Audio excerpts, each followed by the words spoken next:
Kébé sọ kutu wọ́wọ́wọ́, ó ṣe níbi gangan, kò sí irú ẹ̀rí Ọlọ́run gbọ́, fẹ́rẹ̀ ń dà mí lọ́rùn gan. Mo fẹ́ fi ẹ́ ṣaya mi lọ́rọ̀ kan, ojoojúmọ́ ló ń yọ̀ bí ọjọ́, ìwọ mo fẹ́ máa rí ọ lẹ́nìkan. Ń pa mí òye mo fọ́. Whether you be Igbo or Hausa, Yoruba, it no matter.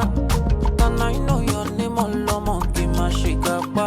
I go pay you my cash, ṣe na lion mo máa pa.